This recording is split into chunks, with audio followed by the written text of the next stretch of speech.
Page अपना 237। रामायण एवं महाभारत। ऐसा ठीक ही कहा गया है कि रामायण एक आदर्श समाज को दर्शाती है और इसीलिए असंगत रूप से ऐसा मान लिया गया कि अवश्य ही ये सर्वथा किसी काल्पनिक समाज को ही दर्शाती है। ये एक बड़ी विचित्र बात है। रामायण एक आइडियल सोसाइटी को रिप्रेजेंट करती है, दिखाती है। तो क्योंकि ये एक आइडियल समाज है, हम तो इसको स्वीकार नहीं कर सकते कि ये कोई रियल हो सकता है। तो असंगत रूप से ऐसा मान लेते हैं कि सर्वथा काल्पनिक कोई समाज है, उसको दर्शाती है ये। यह कुतर्क इस विकल्प की अवहेलना कर देता है कि एक वास्तविक समाज को आदर्श रूप में प्रस्तुत किया जा सकता है। मतलब ये हम कितनी भी बातें कर लें आध्यात्मिकता की ओर की, ये विश्वास हमको नहीं आ सकता कि एक आदर्श समाज हो सकता है क्या? क्या वो एक्चुअल में हो सकता है? कोई व्यक्ति जो आदर्श समाज को सामने रख रहा हो, तो ऐसा लगता है ये वास्तविक चीज़ नहीं, ये काल्पनिक है। ये हमारी वर्तमान के अंदर स्थिति है कि हम ये बुद्धि में भी स्वीकार करने की या इसको कंसीव करने की स्थिति के अंदर नहीं है कि कोई आदर्श समाज एग्जिस्ट कर सकता है क्या? कोई भी कवि मात्र अपनी कल्पना से ऐसा विराट, प्रत्येक ब्यौरे में ऐसा सूक्ष्म और ऐसा विस्तृत चित्र विकसित नहीं कर सकता। इतने अंतरंग रूप से हाँ, ये डिपेंड करता है कि ये घटना पृथ्वी पे हुई है या कहाँ हुई है। कि जैसे आपके ही विचार जगत के अंदर कितनी घटनाएँ हैं, उनमें मुश्किल से कोई एक चरितार्थ हो पाती है। तो इससे जो हैं, उनकी कोई रियलिटी समाप्त नहीं हो गई। और एक्चुअल में तो जो होती हैं, उसके अलावा आपका जीवन और बहुत व्यापक होता है। क्योंकि सारी चीज़ तो गुणात्मक है, वो बाहर तो नज़र ही नहीं आती। बाहर नज़र किस चीज़ से आएगी? आपके अंदर कितना किसी के प्रति प्रेम है, यदि कोई कार्य करेंगे, तो आप कहते हैं कि इतना प्रेम है इसके अंदर। अगर वो उस तरीके की अभिव्यक्ति न हो, तो पता ही नहीं लगे कि इसके अंदर कोई प्रेम है, कोई बात है, कोई चीज़ है। तो कितने भी कवि हों, पर घातक विसंगतियों, चाहे वे तथ्य संबंधी हों अथवा विचार संबंधी, में बिना लड़खड़ाए ऐसा कर ही नहीं सकते थे। जैसी विसंगतियां महाभारत को विकृत करती पाते हैं। वाल्मीकि के युग और उनकी लेखकीय क्षमता पर विचार विमर्श करने का यह स्थान नहीं है। इसके अंदर ये कंपेयर इसको करेंगे कि वाल्मीकि के युग और उनकी लेखकीय क्षमता पर विचार विमर्श करने का यह स्थान नहीं है। तथापि इतना कहा जा सकता है कि उत्तरकांड, जो कि बाद की कृति है, अथवा कुछ मात्रा में समाविष्ट अन्य तत्व, कुछ मात्रा के अंदर और एक्रीशंस हैं, जिसे पकड़ पाना अधिकांशतः सरल होता है, तथा कुछ संशोधित अंशों को, जो प्रायः बिल्कुल अचंभित करने वाले विभ्रम की स्थिति में होते हैं, को छोड़कर रामायण स्पष्ट ही एक अकेली शक्तिशाली एवं सर्वसमावेशी बुद्धि की कृति है। यह कहना सहज नहीं कि यह व्यास के काव्य के पूर्व की रचना है या बाद की। यह अपनी शैली और भाव में अधिक परिपक्व है और इसमें अधिक विकसित एवं आनंदपूर्ण संस्कृति के कुछ पहलू दिखते हैं। और फिर भी यह मानव जाति की किशोर अवस्था और प्रारंभ के जटिलता रहित एवं सहज मन का सामान्य आभास देती है। काव्य की प्रकृति एवं उसकी विषय वस्तु का बड़ा अंश कम से कम इस निष्कर्ष को उचित ठहरा सकता है कि वाल्मीकि ने जिस राजनैतिक एवं सामाजिक वातावरण में रचना की, वह बहुत कुछ व्यास के परिवेश से मेल खाता है। अर्थात व्यास एक ऐसे युग में थे जो निकट भविष्य में आती या लगभग प्रारंभ हो चुकी वर्तमान अव्यवस्था एवं अशांति का, भयंकर विद्रोहों और निरंकुश सामंती हिंसा का काल था। जब शासक शूरवीर क्षत्रिय वर्ग अपने बल के अभिमान में अपनी ही आचार संहिता को आचरण के एकमात्र उचित नियम होने का दावा करते थे। आचार संहिता को आचरण के एकमात्र उचित नियम होने का दावा करते थे कि हमने जो कोड निर्धारित कर रखा है, इसी हठधर्मिता की स्पष्ट संपुष्टि हम महाभारत में जरासंध के द्वारा देख सकते हैं और वाल्मीकि द्वारा राम के मुख से इसी हठधर्मिता का बलपूर्वक और बारंबार खंडन पाते हैं। यह नैतिक नियमावली उन सभी सामंती आचार संहिताओं के समान ही उच्च क्षात्र धर्म से तथा उच्च पदाधिकार के साथ आने वाले कर्तव्य बोध से परिपूर्ण थी। किंतु पुरुष पुरुष पक्ष में यौन नैतिकता कुछ बंधन मुक्त थी, लूजनेस थी कुछ कैरेक्टर के अंदर, और बाहुबल तथा बल प्रयोग में आसक्त थी। कल्पनाशील और ऐसे युग के अंदर फिर बाद में भगवान का पदार्पण होता है और वो सारी चीज के अंदर अनुशासन लागू कर देते हैं। कल्पनाशील, संवेदनशील, उत्साही, मनःसृष्ट आदर्शवाद। अच्छा, दूसरे इसमें एक चीज ये समझने की आवश्यकता है कि औसत मनुष्य उस समय, आज प्रकृति तो वैसी की वैसी है। ये नहीं है कि औसत मनुष्य कोई वैसे नीचे चला गया या उस समय कोई बहुत ऊपर था। प्रकृति लगभग वैसी है, पर आपके हाथों के अंदर चेतना का विकास नहीं हुआ। विज्ञान ने और दूसरी चीजों ने क्षमताएं ऐसी पकड़ा दी। अब ऑलरेडी मेरे को तो कंट्रोल करना, अनुशासन में लगाना मुश्किल चल रहा था। आज जब ये मेरे हाथों के अंदर इस तरीके की चीजें दे दी, अब तो कैसे हो कंट्रोल। जब ये नहीं थी ये चीजें मेरे को डिस्ट्रैक्ट करने की, मेरे को इधर-उधर ध्यान भटकाने की, ऑलरेडी प्राणिक प्रकृति को, ये नहीं कि उस काल के अंदर तो प्राणिक प्रकृति बड़ी सधी हुई इस तरीके से थी। फ़र्क इतना ही था, उनको सेंस था आपके बीइंग का कि ये चीज़ इस तरीके की है, ये ऐसी है, ये ऐसी है। उस गुणधर्म को ध्यान में रख के आप उसके साथ व्यवहार कर रहे हो, तो आप बहुत अच्छे से व्यवहार कर सकते हो। सामान्य जीवन के अंदर भी आप कौन-सी चीज़ के साथ कैसा व्यवहार करेंगे, यदि उसके साथ रसोई घर के अंदर भी आप चीज़ों को मिक्स करने के अंदर व्यवहार सही नहीं करेंगे, तो वो आपके लिए पोषणकारी नहीं, वो तो आपके लिए विष बन जाएगा। वो उस समय भी वैसा ही था, आज भी वैसा ही है। समस्या ये है कि ये बात समझ नहीं आई कि चेतना के अंदर विकास, विज्ञान ने हमारे हाथों के अंदर या और हमारी और दूसरी जो चीज़ें हैं, या युग चक्र जो है, वो एक ऐसे स्थान, एक ऐसी चीज़ के अंदर लेके आया है, जहाँ और दूसरी चीज़ें, और वो इतनी भारी हो चुकी, जो श्री अरविंद कह रहे हैं कि भई मनुष्य के हाथ के अंदर विज्ञान ने ऐसी चीज़ें, ऐसी सारी चीज़ें, उसको कंट्रोल कर पाना, उसकी पाश्विक जो वृत्ति है या उसकी जो चेतना है, उसके लिए संभव नहीं है, मुश्किल नहीं, संभव नहीं है ये। चेतना के स्तर के ऊपर कोई कार्य करते हम नज़र, कोई देखते नहीं कि ऐसी कोई बात है। आध्यात्मिकता की वो ही वाली बातें, धर्म गुरु हैं वो तो उससे भी नीचे वाली बातें करते हैं। तो कोई आशा एज़ सच कि प्रैक्टिकली इस चीज़ को कैसे हैंडल किया जाए, भई इसी से प्रभावित होके साइंस एंड स्पिरिचुअलिटी की ये तालमेल क्या होगा इसका? आप अपनी प्रकृति को देख नहीं रहे, समझ नहीं रहे कि भई इसमें प्राण करता क्या है? ये शिक्षा बहुत ज़्यादा ज़रूरी है कि हमारे ये भाग हैं, इनका नियमन, संयमन, उत्कर्षण ये कैसे हो? ये तब भी समस्या थी, उनको पता था।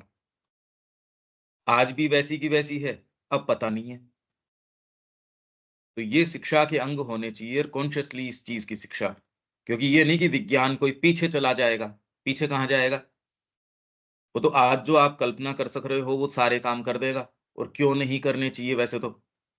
भई कोई भी एडवांसमेंट या कोई भी इंक्वायरी का तरीका है, उसको रोका नहीं जा सकता। यदि वो संभावना आ गई मन के अंदर, तो वो चरितार्थ करेगी ही। अब बात ये है कि इसको एक्नॉलेज करना, रिकॉग्नाइज करना और इसको कैसे हैंडल करना है, चेतना में विकास। पीछे नहीं जा सकते हम।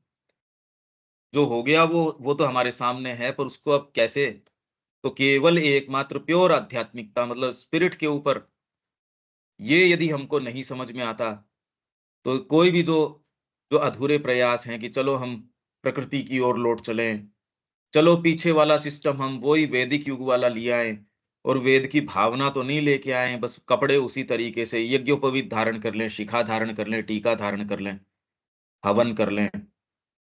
उसमें हम समाधान नहीं ढूँढ सकते। तो औसत जो है, क्योंकि बीइंग तो जैसा है वैसा है भई। मानव की सत्ता ये नहीं कि पहले अलग थी, आज अलग है। उसी समस्या को समाधान करने के लिए ये सारा प्रयास चल रहा है। ये सारी वॉक जो है स्पिरिट अपने स्थान से लेके पूरे जड़ तत्व तक नीचे धीरे-धीरे आ रही है और सारी चीज़ को मास्टर करती जा रही है या उसपे अभिव्यक्ति कर रही है। हमारे अपने काल के अंदर जड़ तत्व तो एकदम हावी है। इसके अंदर दिव्य जीवन एकमात्र मतलब और कोई दूसरी चीज़ माँ श्री अरविंद के संपर्क में आने के बाद कम से कम बुद्धि में ये भ्रम न हो कि पता नहीं माताजी ने मेरे को इस तरीके का काम दिया होगा ये नहीं। आज की वर्तमान समस्याओं का भी आप रेज़ोल्यूशन या उसका कोई समाधान नहीं दे सकते बिना प्योर स्पिरिट के। हाँ, स्पिरिट कुछ भी काम हाथ में ले सकती है, वो कोई बात नहीं है। पर हम तो ऑलरेडी चीज़ों पे उनके बाहरी रूप पे आग्रह करें तो ये तो अपने आप को भ्रमित करना है। मतलब ये प्लेन एक चीज़ है, इसमें कोई ऐसी बात नहीं है कि कोई मिस्टिक चीज़ है, साफ-साफ है ये, कोई छिपी बात नहीं है। अगर ये नहीं करते तो जो हमारे सामने है, वो तो सामने है ही। कल्पनाशील, संवेदनशील, उत्साही, मनःसृष्ट आदर्शवाद एवं अलौकिक प्रकाश की किरणों के माध्यम से प्रस्फुटित होते वाल्मीकि के निर्मल एवं कोमल नैतिक स्वभाव के लिए यह चारित्रिक ढीलापन एवं हिंसा, जो कि व्यास के स्वभाव में मतलब उस समय को वो दिखा रहे होंगे या आगे जो जिस तरीके का है रुख है, उसको देख रहे होंगे, वो जो भी देख रहे होंगे। उस महाकाव्य में कैसी डीलिंग है, जबकि रामायण के अंदर जो कैरेक्टर्स हैं, उनकी डीलिंग आप देखो।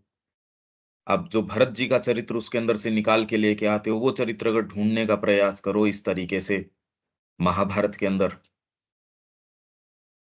वो नहीं है। तो ढीलापन, चारित्रिक ढीलापन, लूज़नेस एवं हिंसा क्षोभकारी एवं घृणाजनक थी। किसके लिए? वाल्मीकि के स्वभाव के लिए। वाल्मीकि का स्वभाव है निर्मल और कोमल नैतिक स्वभाव है। नैतिकता के माध्यम से गंभीर चर्चाएँ, कितनी भी गंभीर चर्चाएँ हैं, नैतिक प्रकृति को काम में लेके वो उनकी चर्चा कर रहे हैं। अपने स्वभाव के कल्पनाशील एवं कवि सुलभ पक्ष से वे उनके साथ ही सहानुभूतिपूर्ण थे, जिस प्रकार वे उस सब के साथ सहानुभूतिपूर्ण थे, जो निरंकुश, दुराचारी एवं अराजक हो।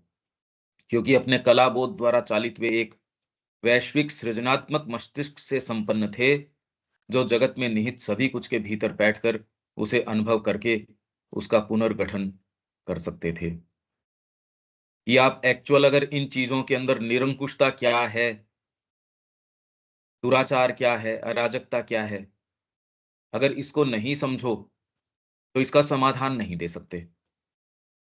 आप उसको समझते हो, आप उसके गहराई के अंदर उसके भीतर तक प्रवेश करते हो, फिर नैतिकता का स्वर आप सामने लाके कि कैसे उसको कंट्रोल किया जा सकता है, कैसे उसके ऊपर अंकुश लाया जा सकता है।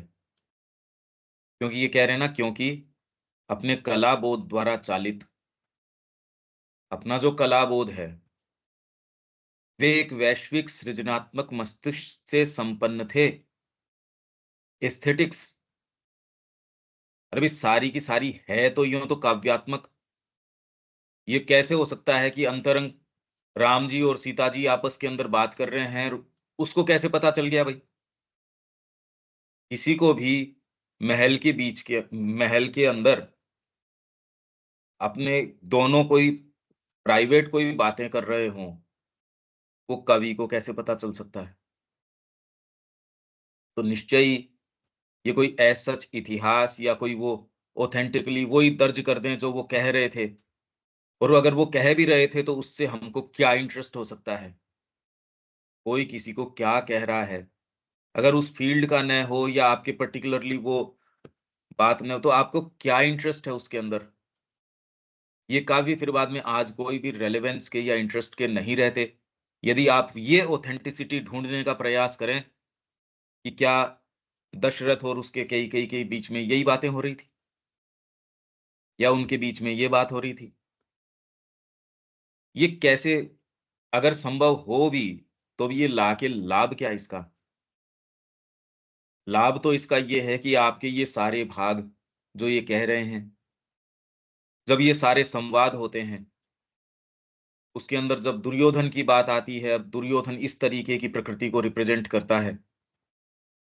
अब उसको जब वो नागलोक के अंदर पकड़ के ले गए इसको, दुर्योधन को, और फिर बाद में जाके इसको बचा के ये पांडव जो है इसमें शायद भीम गया था या ये अर्जुन गया था। ये इसको अर्जुन गया था, इसको बचा के लेके आए, कि वहाँ से उसको कहा कि नहीं, इसको छोड़ो।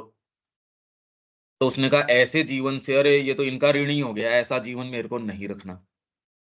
मैं तो इस जीवन को नष्ट करूँगा।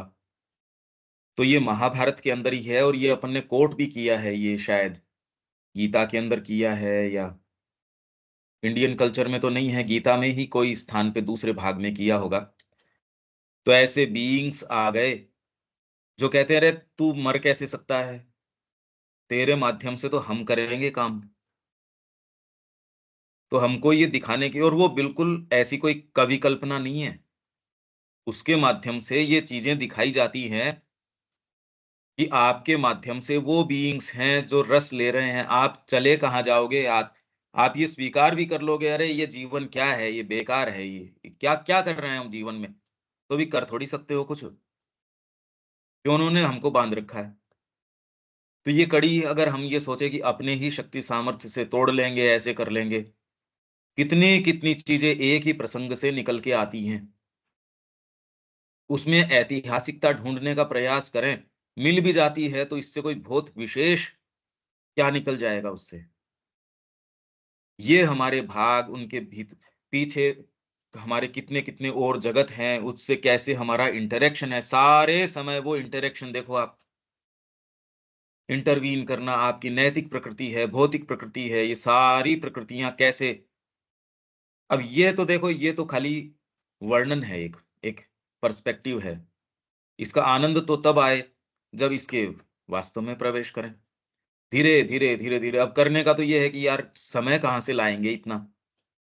चीज़ें तो इतनी दिखा दी गई कि भी इनमें सब में प्रवेश करो, ये जगत ऐसा थोड़ी रहेगा आपके लिए। आप ये सोचो क्या करेंगे जीवन में? अब तो ये है, रे करेंगे कैसे इतना?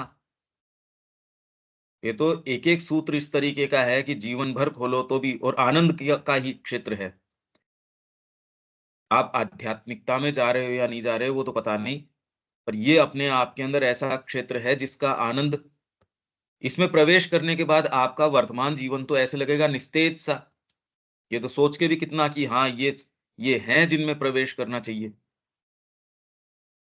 तो कलाबोध द्वारा चालित हुए एक वैश्विक सृजनात्मक मस्तिष्क, यूनिवर्सल सृजनात्मक, क्योंकि उसके अंदर जो चीज़ उन्होंने सामने ला के रखी, वो कोई इंडिविजुअल नहीं है कि कोई एक ही व्यक्ति के जीवन में कोई राम जी एक कोई चीज़ नहीं, ऐसे थोड़ी है। सीता जी का एक चरित्र है पूरा, अभी भी कितना प्रभाव डालता है, एक-एक स्त्री का चरित्र है, राम जी का चरित्र है, भाइयों का चरित्र है। किन्हीं भाइयों के अंदर बीच में अगर प्रेम हो, तो आप तुरंत कह देते हैं, अरे उनके जैसा प्रेम है इनका। दानवीर ये है, ये वाला ये है, तो कितना वैश्विक इसका प्रभाव है, और किन टर्म्स के अंदर सोचे वो सोचना है उनका, वैश्विक स्तर के ऊपर है, कोई कोई छोटे-छोटे स्तर के ऊपर थोड़ी है। सृजनात्मक, वैश्विक सृजनात्मक मस्तिष्क से संपन्न थे। मैं तो कह रहा हूँ इसको कंसीव करना हमारे लिए मुश्किल है। उन्होंने ये कृति कर दी। खाली कंसीव नहीं किया, कवित्व शक्ति के अंदर टॉप मोस्ट, और कंटेंट है वो तो बेजोड़, इस विश्व में कहीं उसका कोई सानी नहीं। कैसे किया होगा ये? आप सोचिए तो सही इसको। और क्या कृति है यूँ तो ये? कोई हमारी अपनी चेतना की है, ऐसा कवि ऐसा देख सकता है, ये फैकल्टीज़ सारों के अंदर है। मतलब रियलिटी और अंतरंग तरीके से उसके नज़दीक जाया जा सकता है, तो लोअर पोटेंसी पे हम काम क्यों करें? तो पहले तो खुद की तैयारी करें, इनमें प्रवेश करें। ये कोई आध्यात्मिकता की बात नहीं है, ये तो कॉमन सेंस की सी बात है कि हमारे अंदर, सबके अंदर ये सारे लेटेंट फैकल्टीज़ हैं। ये विश्वास करके उनके अंदर, और वैसे तो जब माँ के चरणों में जिसका प्रेम आ गया, ये तो हों, नहीं तो उस सबसे कीमती चीज़ तो है वो। पर मैं तो कह रहा हूँ उसमें तो चलो हम साहस कर पा रहे हैं, नहीं कर पा रहे हैं, वो तो मास्टर कुंजी है, करने का एकमात्र कार्य है। और मैं तो कह रहा हूँ सामान्य व्यक्ति भी कोई हो, तो भी कोई अपना इतना सीमित दायरा रखने की आवश्यकता नहीं है। वो कह रहा है मैं मेरे को आध्यात्मिकता से इंटरेस्ट नहीं है, तो ऐसे व्यक्ति को भी संभावनाएँ अनंत हैं। वो एक बहुत छोटे दायरे में जिए, ये क्या आवश्यकता है? और जिसका इंटरेस्ट थोड़ा-सा डीपर कोई उसके क्षेत्र खुल गया, उसको तो फिर बाद के अंदर बातें ही नहीं करनी चाहिए और कोई दूसरी। अगर हम ये कह रहे हैं हमारा ग्रुप कि हमारा इंटरेस्ट डीपर है, तो फिर तो देखो किस चीज़ की आवश्यकता है। जो जगत में निहित सभी कुछ के भीतर बैठकर उसे अनुभव करके उसका पुनर्गठन कर सकते थे, ये हमसे अपेक्षा है। भीतर बैठकर सारी चीज़ों को यूँ ट्रांसम्यूट कर दें माँ के प्रकाश में, ये पुनर्गठन होगा। ये सृजन है, ये रचना है। किंतु उनकी बुद्धि और उनके विशिष्ट संवेदनात्मक स्वभाव के लिए वे सब अरुचिकर थी। इसलिए उन्होंने राष्ट्रीय महानता एवं सद्गुण संपन्न पूर्वकालिक युग में शरण ली, जो आदर्श रूप बनने हेतु सुदूर था। उन्होंने शरण वर्तमान समय के अंदर जो भी उन्होंने देखा, पर उन्होंने अपना आधार बनाया वेद को, या जिसको भी एक आदर्श समाज को बनाया, जो आदर्श रूप बनने हेतु सुदूर था तो सुदूर, किंतु जिस संस्कृति का उत्कृष्ट चित्रण प्रस्तुत करना उनका प्रयोजन था, उस हेतु पर्याप्त सामग्री उपलब्ध कराने के लिए पर्याप्त निकटस्थ भी था। अब ये कैसे कह रहे हैं श्री अरविंद ये बात, कि वो एक्चुअल होने के लिए थोड़ा दूर था, पर वहां से आप अपनी प्रेरणा ग्रहण कर सको, अपने प्रयोजन की आप पर्याप्त सामग्री वहां से उपलब्ध कर सको, इसके लिए ज्यादा दूर भी नहीं था। इसका अर्थ वैसे तो क्या हुआ? यह ध्यान देने योग्य है, यह किसी न किसी रूप में अवश्य ही भव्य राजसी संतुलन का युग रहा होगा, क्योंकि संस्कृत साहित्य में उसी की निरंतर परिपाटी देखने को मिलती है। इस राजसी युग के ढांचे के अंतर्गत उनकी शक्तिशाली कल्पना शक्ति ने मानव जगत का, जैसा कि वह तब होगा जब समाज के वास्तविक और वर्तमान रूपों तथा उसके तत्वों को सर्वोत्तम एवं श्रेष्ठतम रूप में प्रयोग किया जाए, एक अद्भुत चित्र प्रकट किया। और इतना ही विलक्षण चित्र उन्होंने दूसरे अमानवीय जगत का प्रस्तुत किया, जिसमें अभिजात हिंसा, बलवत्ता, स्वेच्छाचारिता, काम प्रवृत्ति तथा अभिमान की संप्रभुता, जो कि रामायण में भी है, महाभारत के अंदर भी है, डीलिंग अलग-अलग है, एवं आदर्श भूत थी, या यूँ कहें वे अति विराटकाय रूप में थीं। वे इन दोनों जगतों के महावीरों, दोनों जगत के महावीर दोनों को दिखा रहे हैं।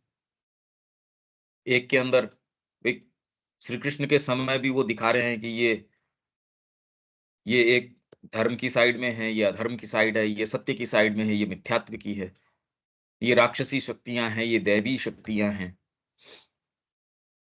वे इन दोनों जगतों के महावीरों तथा इन जगतों के अपने विशिष्ट स्वरूप के चरम विकसित रूपों राम और रावण का भयंकर आमना-सामना कराकर दोनों जगतों को सामरिक संघर्ष की स्थिति में ले आए, और इस प्रकार रामायण की रचना की। और ये कैरेक्टर्स कोई चले नहीं गए। भाई हमारे अपने बीइंग के अंदर अगर वेद की तरीके से देखा जाए, तो दोनों ही चीज़ें हैं। आप पोषित कौन से को करते हो? जो कि जगत में अत्यंत भव्य एवं अत्यंत विरोधाभासी महाकाव्य है, जो उत्कृष्टता की प्राप्ति हेतु समस्त परंपरागत प्रतिबंधों की अवहेलना के द्वारा अतुलनीय रूप से उत्कृष्ट बन जाता है। कला के समस्त औपचारिक प्रतिबंधों की उपेक्षा करने के द्वारा परमोत्कृष्ट रूप से कलात्मक बन जाता है। नाटकीय भ्रांतियों को अस्वीकार करने से अति भव्य रूप से नाटकीय बन जाता है। और न्यूनतम तथा अधिकतम काव्योचित सामग्री के सम्यक प्रबंधन के द्वारा अद्वितीय रूप से महाकाव्य बन जाता है। इसका कोई सेंस नहीं है। इसका कोई आइडिया नहीं है एक्चुअल इसके उदाहरण देने से ही जो अखंड इसका पाठ करते हैं, वो भी ये नहीं बता सकते कि ये कह क्या रहे हैं। आप भावना वो तो कोई भी इसमें प्रवेश करेगा, बहुत अच्छा लगेगा। उसको इतना अंतरंग महसूस होगा, इसको तो मतलब आपकी आत्मा हरी हो जाएगी। पर ये क्या कह रहे हैं श्री अरविंद? ये बताना, क्या कह रहे हैं देखो। इस सामरिक संघर्ष की स्थिति में ले आए और इस प्रकार रामायण की रचना की। 2 जगतों को आमने-सामने ले आए। यही जगत वास्तव में तो हमारे लिए भी 2 जगत हैं। एक जगत जो आपकी अभीप्सा का जगत है, एक जगत जो उससे असंगत है। और फिर भी हम ये असमंजस की स्थिति के अंदर हैं कि कौन से वाले को देखें। तो जब तक असमंजस मतलब इसमें तो कम से कम असमंजस नहीं होना चाहिए कि जगत कौन-सा है जिसके अंदर आपको निवास करना है। हाँ, फिर कर पाओ, नहीं कर पाओ वो बाद की बात है। पर ये तो क्लैरिटी हो मेरे को विष पीना है या अमृत पीना है। इसके अंदर भी अगर क्लैरिटी नहीं हो, तब तो गड़बड़ है। तो सामरिक संघर्ष की स्थिति के अंदर लिया आए और रामायण की रचना की, जो कि जगत में अत्यंत भव्य एवं अत्यंत विरोधाभासी महाकाव्य है। कैसे? जो उत्कृष्टता की प्राप्ति हेतु ये विरोधाभासी क्यों हैं? ऐसे है ये। ये बता रहे हैं। जो उत्कृष्टता की प्राप्ति हेतु समस्त परंपरागत प्रतिबंधों की अवहेलना के द्वारा परंपरागत जो प्रतिबंध थे, उनकी अवहेलना कर दी। किस रूप में? किसी की स्त्री को आप उठा के ले गए। ये कैसे कर सकते हो आप? ये तो कोई नैतिक नियम नहीं है। आप जो सबसे बड़ा बेटा है उसको निकाल रहे हो, परंपरागत जो चीज़ें चली आ रही है, उसकी अवहेलना के द्वारा अतुलनीय रूप से उत्कृष्ट बन जाता है। ऐसी चीज़ें जब आप अपने प्रतिबंध तोड़ देते हो, तब कोई बढ़िया चीज़ उसमें से कोई डिवाइन कोई चीज़ निकल के आती है, उत्कृष्ट बन जाता है। और उसको बारीकी से देखो तो क्या-क्या चीज़ें उसमें से आएँगी।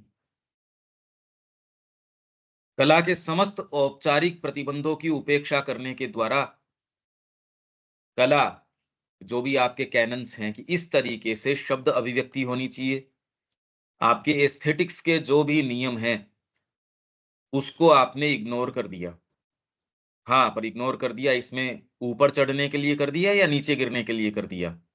हम भी करते हैं ये काम, ये सारे हम भी करते हैं, पर नीचे गिरने के लिए। उपेक्षा के द्वारा परमोत्कृष्ट रूप से कलात्मक बन जाता है। नाटकीय भ्रांतियों को अस्वीकार करने से अति भव्य रूप से नाटकीय बन जाता है। और न्यूनतम तथा अधिकतम काव्योचित सामग्री के सम्यक प्रबंधन के द्वारा अद्वितीय रूप से महाकाव्य बन जाता है। कदाचित सभी कोई इस अत्युत्कृष्ट कृति के मूल भाव तक अकस्मात ही प्रवेश नहीं कर सकते, किंतु जिन्होंने एक बार प्रवेश पा लिया है, वे संसार के अन्य किसी काव्य को इससे श्रेष्ठ नहीं स्वीकार कर पाएंगे। ये उपलब्ध होने के बावजूद इसका सेंस तक नहीं है कि ये क्या है, ये दरिद्रता है। ऐसे गुरु जिन्होंने बता दिया, ऐसा काव्य जो हमको उपलब्ध है और जिसके अंदर हमारी भावना भी है। हम सबकी भावना है इसके अंदर। अब ये नहीं ये चीज़ें की जाएँ, इनको इनमें प्रवेश न किया जाए, सोचिए एक कैसा जीवन है ये, जिसमें कोई मुद्दे ही नहीं है। हमको लगता है हम जी रहे हैं, पर सर्टेन और चीज़ें हैं ही नहीं। जीवन में वो भव्यता ही नहीं है, तो हर जने को लग रहा है वो जी रहे हैं, पर बिना संगीत के। अब जो संगीतकार है वो कहते तेरे को क्या समझाऊँ मैं? साहित्यकार है वो कह रहा है मैं तेरे को क्या बताऊँ जीवन की भव्यता? जिसने माँ के चरणों में अपने आप को दे दिया, वो तो आपको कहे तेरे को मैं कैसे समझाऊँ? तो इसलिए ये सारे जगत हमसे बिल्कुल सीलबंद बुक हैं, ये सारी की सारी। सील्ड बुक्स हैं ये सब, और ये सील्ड जगत है हमारे लिए।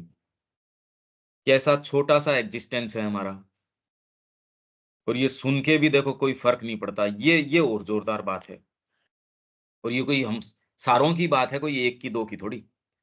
तथापि यहाँ मेरे कहने का तात्पर्य यह है कि ये हमें एक पूर्ण रूप से नैतिक सभ्यता का चित्र प्रस्तुत करता है, जो निसंदेह विस्तृत भौतिक विकास एवं अतिशय बौद्धिक शक्ति से युक्त है। भौतिक विकास, विस्तृत एवं अतिशय बौद्धिक शक्ति से युक्त है। कुतर्क से नहीं, उसको बौद्धिक नहीं कहते। हमको सेंस ही नहीं है बौद्धिक का। आप आदर्श समाज का चित्रण करते ही बौद्धिक शक्ति वर्तमान में ऐसी नहीं है जो उसको कह दे ये संभव है। बौद्धिक शक्ति तो कहेगी ये तो ऐसा तो हो नहीं सकता धरती के ऊपर। हमारा इतना लिमिटेड कंसेप्शन है कि अच्छी चीज की परिकल्पना तक भी हम नहीं कर सकते। देखो आप, अगर आप राम राज्य की कल्पना करते हो कि क्या हो सकता है क्या? जो लोग इसमें आनंद भी ले रहे हैं पढ़ के, तो भी उनको विश्वास नहीं है। हाँ, उस जगत में साइकोलॉजिकली राम जी के पास निवास कर रहे होंगे। निश्चित जो इसको पढ़ रहा है उसको कोई न कोई टच ज़रूर मिल रहा है। पर वो ये कि यार यही जगत है, इस जगत में क्या रखा है, इसको छोड़ के इस जगत में आओ, इसमें आनंद है, ये कहते हैं वो। महाश्री अरविंद कह रहे हैं, अरे यही करना होता तो फिर बाद में यहाँ परमात्मा इतनी मेहनत करता ही क्यों? यही काम करना होता तो मनुष्य की तो मजबूरी हो सकती है, पर जो आके यहाँ गिरा उसकी क्या मजबूरी है कि यहाँ पहले तो गिरे, और दूसरों को फिर बाद में ये शिक्षा दे कि यार यहाँ से निकल भागो कैसे भी। वो वाले लोग बेटर हैं। तो फिर यहाँ गिरे ही क्यों? क्या कोई भूल हो गई या क्या हो गया ये? या बेचारे के बस में नहीं आया वो, गलती से गिर गया। हम तो ये कह सकते हैं, पर फिर सर्वशक्तिमान क्या हुआ वो जब गलती से ही गिर गया यहाँ तो। तो ये बातें इनकंसिस्टेंट हैं। बौद्धिक शक्ति नहीं है ये दिखा रहा है, जबकि उसमें बौद्धिक शक्ति से युक्त है। तो क्या मतलब हुआ इसका? ये दोनों ही भौतिक विकास और बौद्धिक शक्ति, स्वभाव की शुचिता। अगर स्वभाव में प्योरिटी नहीं है, समझ में ही नहीं आ सकती ये। अभी नहीं है प्योरिटी, प्योरिटी शब्द का ही नहीं पता हमको होती क्या है। अभी तो जो कन्वीनिएंट है उसके लिए माँ श्री अरविंद को भी जो पढ़ा है उसकी दलीलें देते हैं साथ के अंदर। इससे ज़्यादा इम्प्योर क्या हो सकता है? आप सोचिए कि सारा हम कर रहे हैं और कर रहे हैं, शुचिता नहीं है, प्योरिटी बहुत बड़ी बात है। स्ट्रेट फॉरवर्डनेस नहीं है ही नहीं। गोल, गोल, गोल, गोल घुमा के कहना चाह रहे हैं, एक मन में मंसूबे हैं, एक प्रकट कर रहे हैं दूसरे तरीके से। और क्योंकि 4 शब्द हमने इधर-उधर के पढ़ लिए, उसकी दलीलें हम सारे ही कर रहे हैं भई, ये थोड़ी है। जिसके जो स्क्रिप्चर्स हाथ लगते हैं, कोई रामायण को प्रमाण बता देगा, कोई गीता को प्रमाण बता देगा, कोई किसको बता देगा। स्वभाव की शुचिता नहीं है, तथा कर्म की सूक्ष्म आदर्श रूपता की मांगों के प्रति निष्ठावान एवं अधीनस्थ हैं। देखो इसको एक-एक को खोलना, उसके इलस्ट्रेशंस देना, आप यदि कर पाओ इसको एक-एक को, ये बहुत अच्छी चीज़ होगी।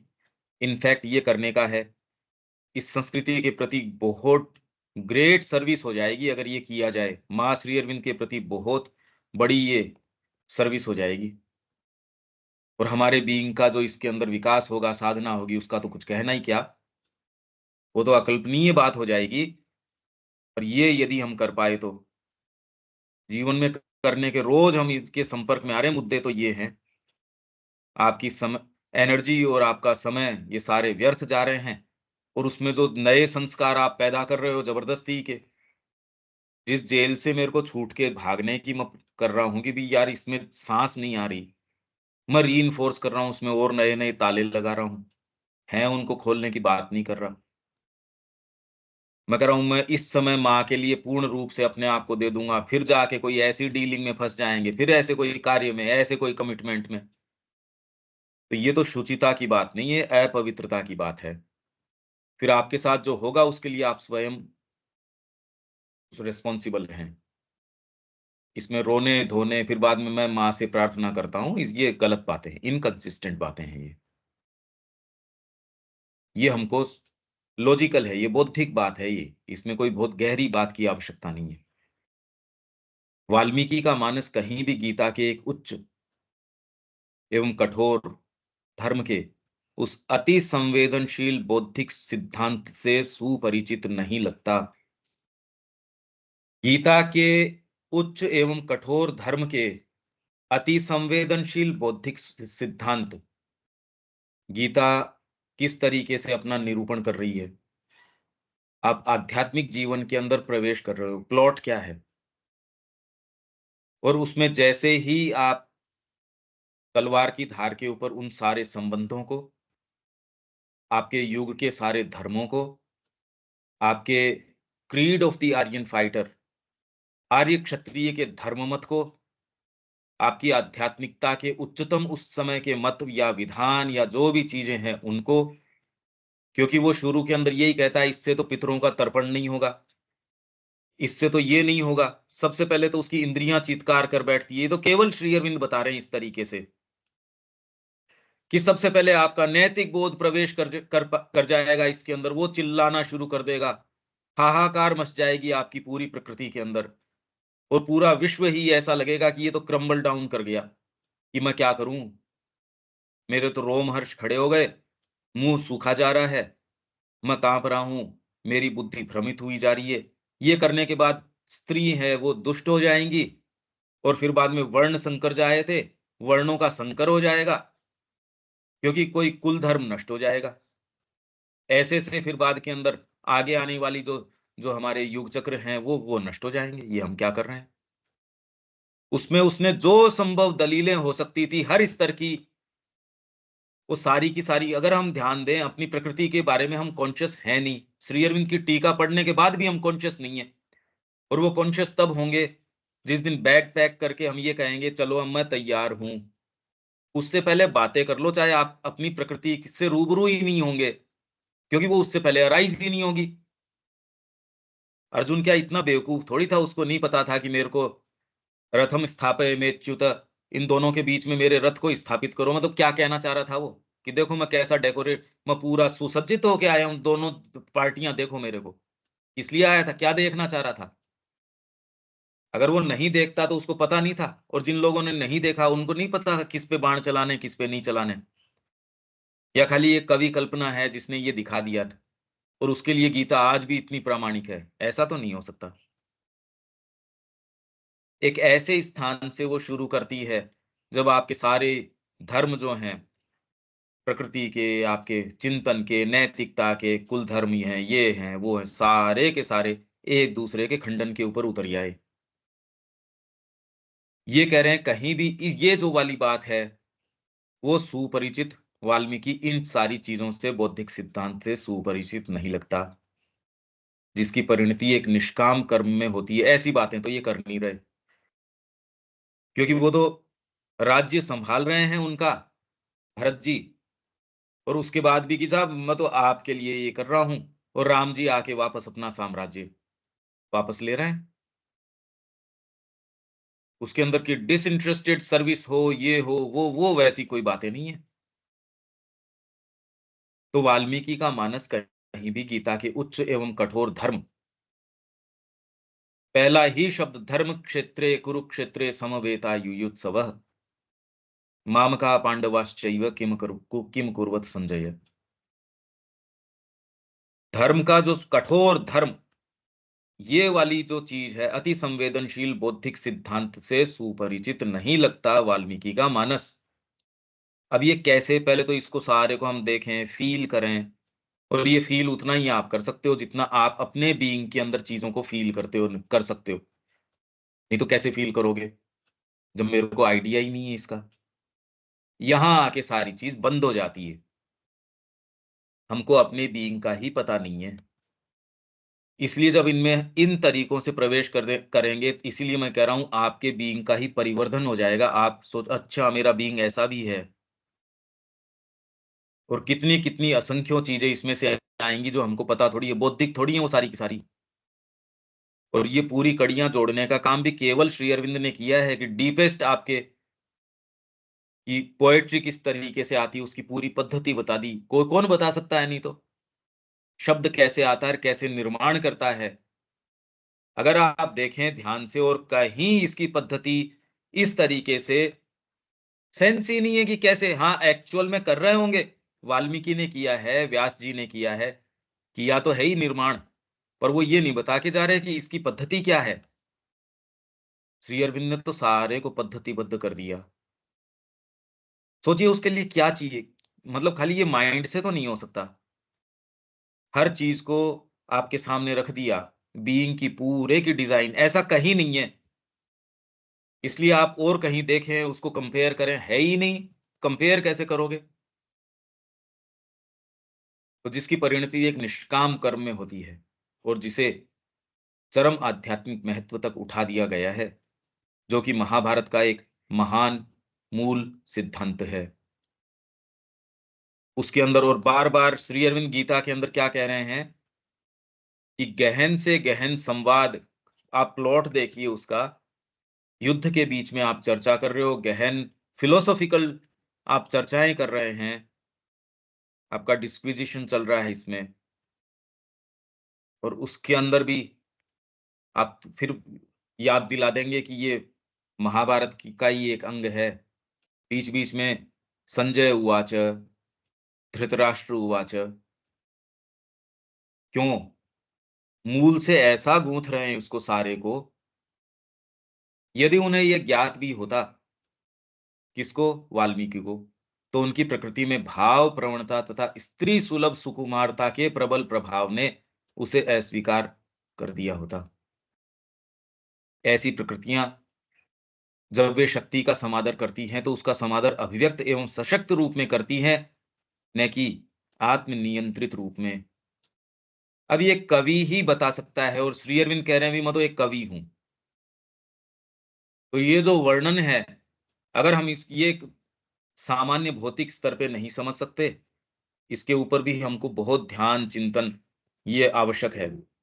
और ये चीज़ें हम खो रहे हैं, अगर इनमें नहीं प्रवेश कर रहे। हमारी एग्ज़िस्टेंस बहुत मीगर है, बहुत छोटी है, बहुत रिस्ट्रिक्टेड है। जो मुद्दे हम जिनके कारण ये जीवन जा रहा है, वो अपने आप में सोचिए कितने छोटे मुद्दे हैं वो। मेरे को इसने ये नहीं कहा, मेरा ये हेल्थ, मेरी ये, मेरा वो, ये कोई मुद्दे हैं क्या? सेल्फ रिस्पेक्टफुल आदमी भी इनमें नहीं जाएगा। जिसके जीवन में कुछ उद्देश्य है, वो तो करेगा ही नहीं। हम तो इनकी व्यवस्था कर रहे हैं, सीरियसली। ये देखो आप, इससे ये थोड़ा-सा तो सेंस आना चाहिए कि आत्मसम्मान भी डिमांड करता है कि मुद्दे थोड़े से चेंज कर दो। और ये ऐसे नहीं कि ये चले जाएँगे पर इनमें आग्रह ना हो, कम से कम इसको पकड़ लें, उसके साथ इंडल्ज ना करें। मेरे को तो इसने ये नहीं कहा, मेरी तरफ इसने ऐसे नहीं देखा, मेरा ये, मैं। ये अगर मुद्दे हैं, तो ये वाली चीज़ें जो हमको अभिव्यक्त यहाँ कर रहे हैं, कंटीन्यूअसली हम तो वही बातें कर रहे हैं। यही मैंने कहा, भारतीय संस्कृति नहीं समझ में आएगी। लोग जो आध्यात्मिकता की भी बात कर रहे थे, वो किसी चीज़ से आहत होते हैं, चले जाते हैं। तो कौन-सी आध्यात्मिकता की बात कर रहे हो आप? टची तो आप छोटी-छोटी चीज़ से हो और फिर कह रहे हैं हम आध्यात्मिकता कर लेंगे। संभावना तो है क्या इसकी? इस शब्द का सेंस तो है क्या कि क्या होता है ये? ये हमसे अब डिमांड करता है ये साफ-साफ, ये चीज़ें हैं तो सही, जितनी श्री अरविंद बात कर रहे हैं, ये सारी की सारी हैं। हम इसमें प्रवेश करना चाहते हैं। इसके लिए माँग ये है कि हम सुरुचि डेवलप करें। उसके लिए जो-जो चीज़ खंडन करती है, वो हमारे लिए लाभकारी नहीं है। ये प्लेन चीज़ है। ये कोई बहुत इतनी कोई गहरी बात नहीं है ये समझना। ये तो प्लेन बात है एकदम। वाल्मीकि के पात्र भावपूर्ण या कल्पनाशील उमंग से क्रिया करते हैं। भावपूर्ण उमंग से करते हैं। भरत जी के चरित्र के अंदर आप वो अर्जुन वाली बात नहीं पाओगे।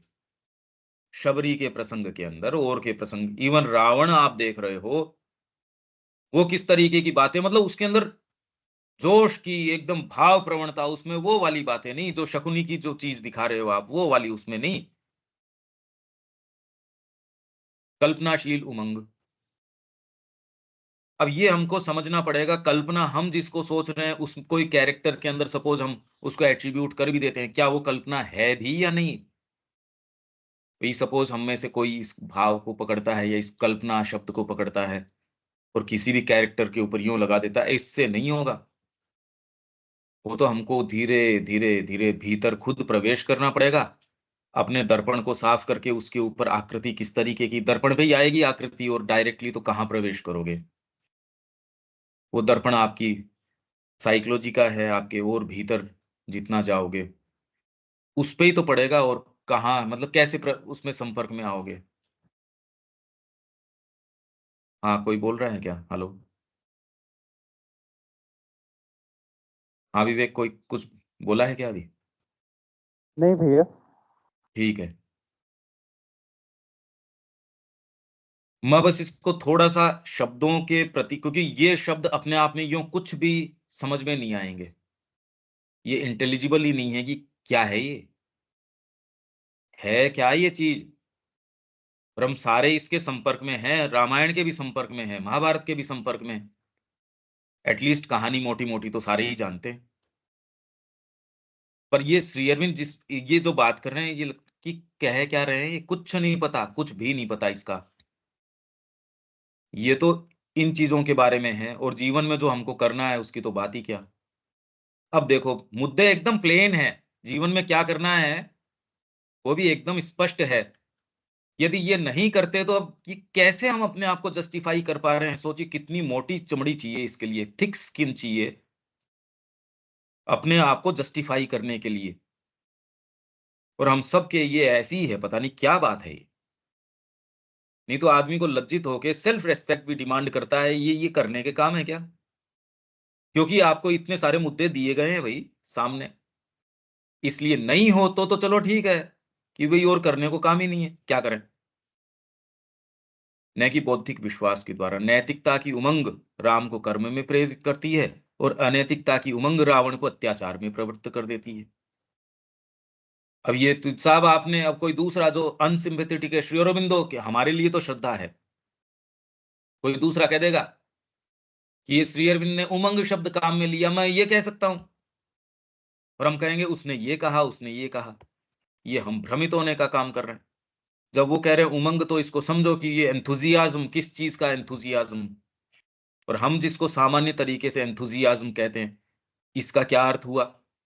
क्या उमंग चल रही है रावण के इस तरीके की? वो उमंग में उठा लाया सीता को। ये उमंग शब्द तो यहां नहीं कि उमंग है साहब, इसके उमंग जगी और सीता को उठा लाया। अनैतिकता की उमंग रावण को अत्याचार में प्रवृत्त कर देती है, जबकि वो कोई अपनी जनता के ऊपर तो अत्याचार कर नहीं रहा था। उनके तो ऐसा कोई प्रॉब्लम थी नहीं। इनफैक्ट वो ये गए कि कहा एक जगह राम का जाप हो रहा है कि ये क्या स्थान है, तो ये पता चला साहब ये तो विभीषण का है। तो भी कोई दिक्कत थोड़ी थी, रह रहा था। सभी नैतिकता प्रधान प्रकृतियों के समान ही उन्होंने सहज भाव से ही नैतिक दृढ़ता हेतु एकमात्र आधार के रूप में पुराने सुप्रतिष्ठित नैतिकता के विधानों की सर्वत्र अनुपालना किए जाने पर बल दिया, और धर्म अधर्म विचार संबंधी उलझनों तथा तत्व विषयक विचार के क्षेत्र में अरुचिकर अन्वेषकों से दूर रहे। यहां धर्म, गीता जो है, महाभारत है, वो तो सारे समय धर्म अधर्म संबंधी उलझनों, तत्व विषयक, गीता तो सारे प्रश्न आपके खाली धर्म और अधर्म की बात नहीं है। इसमें योग और सांख्य, सबसे पहले तो वो जैसे कर्म कर्म योग की बात करती है, तो उसके अंदर फिर बात के अंदर कि ज्ञानियों का ये योग, सांख्य योगियों का तो ज्ञान योग, और योगियों का कर्मयोग। क्योंकि योग कर्मयोग के अंदर लेके जाता है आपका, और सांख्य जो है वो ज्ञान के अंदर कर्म से दूर लेके जाता है। इन दोनों का समायोजन कर दिया गीता ने। ऐसा बढ़िया तरीके से सिंथेसाइज किया। फिर कर्म ज्ञान भक्ति कौन सा ठीक है इनके अंदर से, कैसे किया जाए। फिर वर्ण व्यवस्था इसके अंदर ये विचार किया कि कौन से के लिए कौन सा धर्म ठीक है, और उसमें सात्विक है, राजसिक है, तामसिक है। 17वें 18वें अध्याय के अंदर इसका विवेचन कि भोजन है, कोई भी चीजें हैं, उसमें निरूपण किया गया है। श्रद्धा कौन सी है, श्रद्धा 3 तरीके की, तामसिक है, राजसिक है, सात्विक है। कितनी कितनी ये सारे तत्व विषयक विचार हैं ये। मेटाफिजिकल थॉट है, चीजें कैसी होनी चाहिए क्या, हालांकि है थ्रू एंड थ्रू इंट्यूशन, और उसके ऊपर आधारित डीप स्पिरिचुअल ट्रूथ है जो उस समय भी प्रासंगिक थे, आज भी है। पर इन चीजों के अंदर वाल्मीकि वो इस तरीके से नहीं, उनका कार्य दूसरा है। तो विचार के क्षेत्र में अरुचिकर अन्वेषकों से दूर रहे, क्योंकि उनके दुराग्रही एवं भेदक प्रश्न, तत्व विचारक जो होते हैं उनके दुराग्रही जबरदस्ती के हैं। मैं कह रहा हूं ये सारे प्लेन प्लेन चीजें हैं, तो भी हम में से कोई ना कोई ऐसा डिफिटिस्ट बैठा है, वो जाके वही घृणित उद्देश्य में फिर लग जाएगा, और कोई ना कोई बहाना जरूर बनाएगा, और उसको लगता है ये बहाना भी मत तो, और वो बहाने भी तो अच्छे नहीं बना रहे। तो ये तत्व विचारक जो है वो दुराग्रही एवं भेदक प्रश्न नैतिकता के मान्य आचारों के लिए, और विशेषकर उसकी हितकारी स्वाभाविकता एवं सर्वसाधारणता के लिए संकटपूर्ण सिद्ध होते। तो उन्होंने उधर देखा ही नहीं, इनमें प्रवेश ही नहीं किया, नहीं तो फिर बाद के अंदर उसकी सुकुमारता है, उसकी अपनी एक जो ब्यूटी है। आप रास की बात कर रहे हो और उसके अंदर फिर बाद में तत्व चिंतन की बात कर रहे हो, वो नहीं है। हालांकि रास आप कह सकते हो कि ये तो डीपेस्ट ट्रूथ से डिवाइन कार्य, पर आनंद है ना, इसीलिए तो तत्व विचार थोड़ी है, वो तो उसका आनंद है, अंतरंग उसके जो लीलाएं हैं उसमें प्रवेश करते हो। अब तत्व चिंतन तो मूर्ख करते हैं, जब वो तत्व को जान जाते हो तब तो आप उसके साथ लीला करते हो, फिर तत्व चिंतन तो उसकी पराकाष्ठा है। ये तो तत्व चिंतन की पराकाष्ठा जब आप उसमें प्रवेश करते हो। हम चिंतन करते हैं या चिंतन क्या करते हैं, एक बुखार चढ़ी रहती है दिमाग के अंदर की, सारे समय विचार तो आएंगे ही, रोक थोड़ी सकते हैं हम। ये सारों के ये बुखार है एक तरीके की, उसको हम कह देंगे हमने चिंतन किया। अरे चिंतन की स्थिति में तो है क्या तू? चिंतन तो तब हो जब ये मेरा बॉक्स है वो थोड़ा शांत हो, तो चिंतन हो। अभी चिंतन थोड़ी है, अभी तो बुखार है।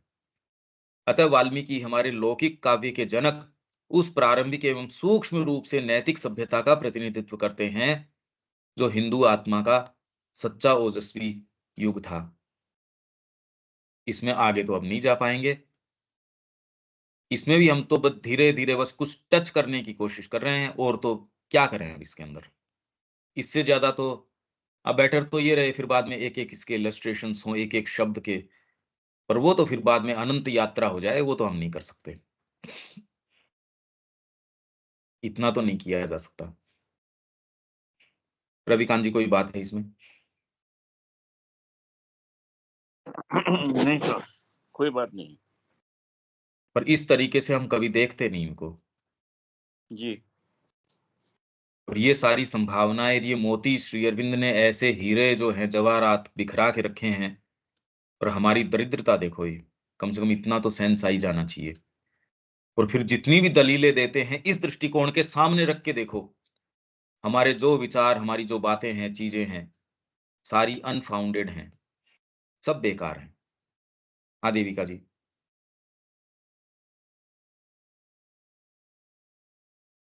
ठीक है, पर पंकज भाई समझने की कोशिश कर रही हूँ, भी प्रश्न तो नहीं है। हम्म।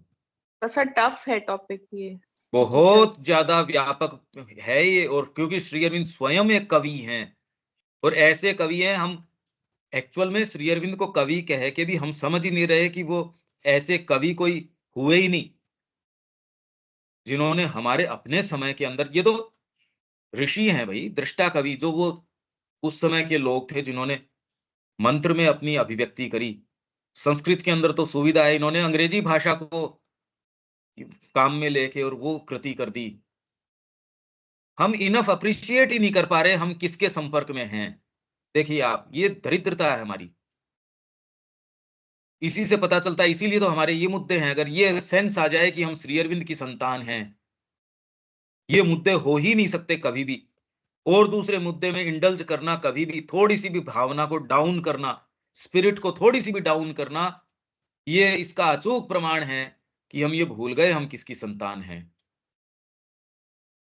और फिर साथ में ये दलीलें और कि ये तो यही है, अरे नहीं यार, ये नहीं। और जब हम कोशिश करते हैं उस भाव को टच करने की जीवन वाले को, कितनी पीड़ा होती है उसमें, देखो आप। बहुत पीड़ादायक होता है, जबकि ये इससे ज़्यादा सुखद नहीं होनी चाहिए, क्योंकि आपको रिमाइंड हो रही है वो बात तो कि मैं किस लिए हूँ। पर अभी कोई चीज़ है, नहीं, नहीं मेरे वाले सेटअप को टच मत करो। तुरंत में कितने आदमी वो उसमें। हाँ जी, और कोई इसमें दीपक जी?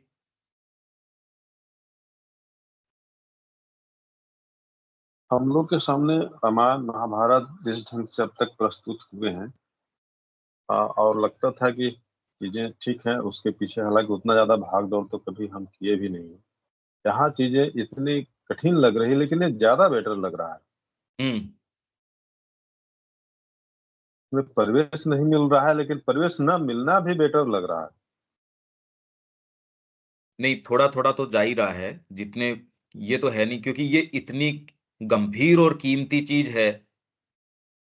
आपने कोई छोटी-सी चीज़ है, उसको ले लिया, डाइजेस्ट कर लिया, जोर क्या आया उसके अंदर। ये ऐसी है जिसमें एक बूँद भी अमृत की आपको अमर कर देगी।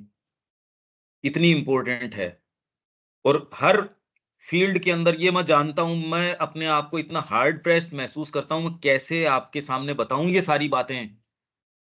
मतलब मैं चाह के भी किन शब्दों के अंदर सामने लेके आऊँ।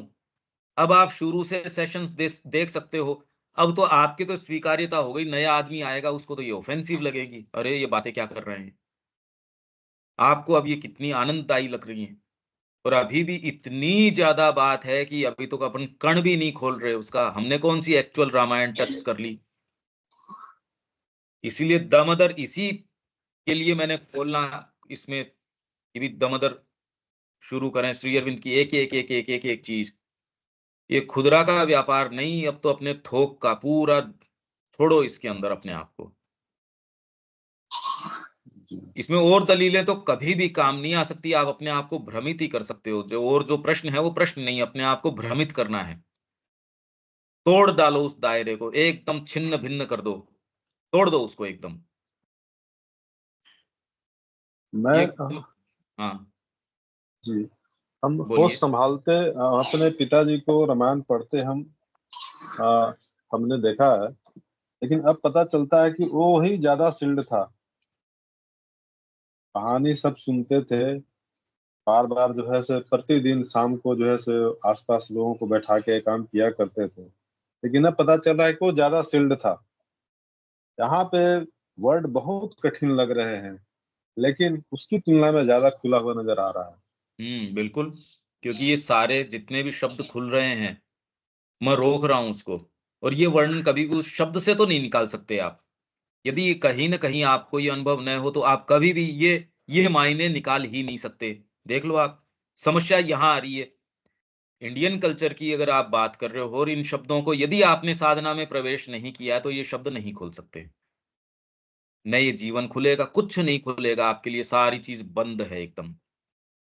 अब ये मेरे ख्याल से आपको आपको बिल्कुल प्लेन सत्य नज़र आता है कि यार इसमें तो कोई मिस्टिक बात ही नहीं है, साफ-साफ बात है ये तो। पहले तो लगती थी ये कह क्या रहे हैं, अब आपको लगता है हाँ, एकदम ठीक बात है ये तो। क्यों दीपक जी? जी, जी। विवेक? ये अब जितनी चीजें बताई जा रही हैं, अब उन सारी बातों को ना जो चीज बता रहे हैं रख कर उन सारी चीजों को पढ़ा जा सकता है। अब हाँ, पढ़ने के दौरान उन चीजों को देखा जा सकता है कि जो बात श्री अरविंद बता रहे हैं वो कहाँ पे है। नहीं नज़र आएगी। बौद्धिक स्तर पे नहीं है ना, हम्म। नज़र नहीं आएगी। साधना में प्रवेश किए बिना नहीं कर सकते। ऐसे इश्यूज़ हैं जो सारा श्री अरविंद का पढ़ने के बावजूद हमको इतनी मशक्कत लग रही है, कई इश्यूज़ हम टच नहीं कर पा रहे। राम रूप अनेक देखे, कैसे देख लिए? ये कह रहे हैं कि नानाविध राम अवतारा। क्या मतलब हुआ इसका? ये कुछ मैंने थोड़ा एक सिटिंग देविका जी के साथ जब यहाँ थी तब मैंने स्पेंड करी। अब वो तो कल्पनातीत चीज़ है। क्यों देविका जी? वो तो कल्पना से आपके पास तो प्रिंट आउट है भी शायद उसका। हाँ जी पंकज भाई। अब वो तो डीलिंग ही नहीं है। वो बिना साधना क्या कल्पना हो सकती है क्या उसकी? नहीं बिल्कुल नहीं, वो श्री अलग ही। अरविंद और हाँ, वो तो बिल्कुल अलग जगत है। हाँ जी। और वो 1 टू 1 बात करी जा सकती है अगर आप हों। वो मैं समय से जो आपके पास प्रिंट आउट है, इस ग्रुप के साथ मैं समय से शेयर करूँगा।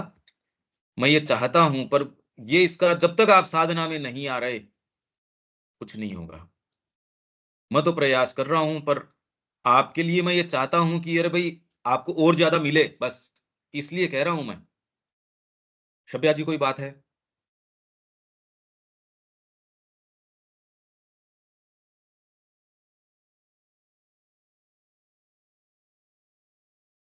हेलो शब्या जी।